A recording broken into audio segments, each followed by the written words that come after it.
Now we're moving on to a tried and true, not one that we ranked, fill in the blank. So in this segment, we're going to have a statement, but part of that statement is going to be missing. And Pich and I are going to have to fill in the blank. Pretty standard. I think we can handle it. Pich. I give it a green. Yeah, you're giving it a green. I'm going to throw the first one to you, Pich. Yes. The Magic have had a pretty quiet offseason, according to some. So the best move of the Orlando Magic offseason was blank. It's easy to say drafting Paolo Banchero. Yeah. I think.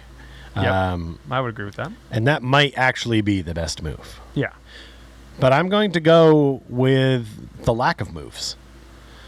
I like that we didn't go overboard. Yeah. With some random trade to bring in some free agent that's not going to mesh. We pretty much re-signed everybody. We talked about that on this show. I don't know if we spoke it into existence, but we talked about bring them all back, let's go. And then they pretty much did. Yeah. And I'm a little shocked, but I'm pleasantly surprised because you're keeping that camaraderie that made that team with 22 wins last year a fun team to watch that liked playing together and got along well. And then you're just adding a couple new pieces, 2 new young guys who are ready to go. I mean, this is great.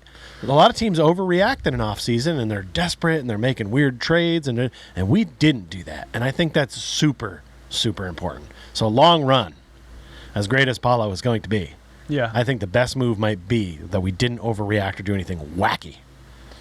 Yeah, I would I mean, I kind of disagree with you to say that you're saying our best offseason move was a lack of moves, because those lack of moves were actual moves. You know, Gary Harris was a free agent. Mo Bamba was going to be a restricted free agent. We actually waived that qualifying offer, so he was a free agent there for a moment.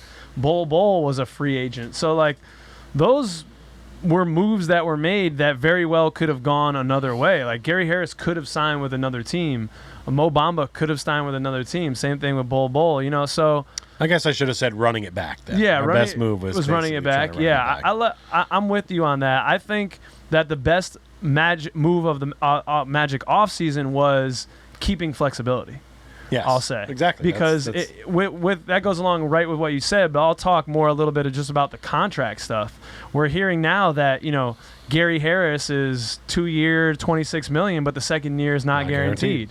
Something similar with a team option for Mo Bamba's contract, 2 years, $21 million, first year $11 million, but the second year has a team option on it or something like that. So that's Welt God, Hammond added again, really maintaining a lot of flexibility moving forward. As next year's free agent class is a little bit better, we get to see what happens with this team. Do we really take that step where we're next year, oh shit, we're just one piece away and we can really knock on some doors now? Yeah.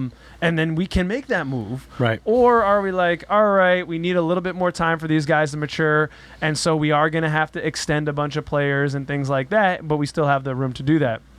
I think that was great. So maintaining flexibility was mine. Yeah, that also bringing back those guys is going to do so much, because we've talked about it before. People didn't want to come to Orlando, didn't want to be here. Now here's some guys that had a chance to walk and decided to come back and stay. And that's good. That means this is an organization that is player friendly and people want to be here now. So, I mean, yeah, we're not trying to win a championship this year. Right. We're looking at the long haul. So that flexibility is key. I agree with you. I think there was some folks that were expressing anger on various platforms about, we're not making moves, all these other teams. It's not our time. Well, there's some people that think Paolo Banchero's not happy here too. Yeah.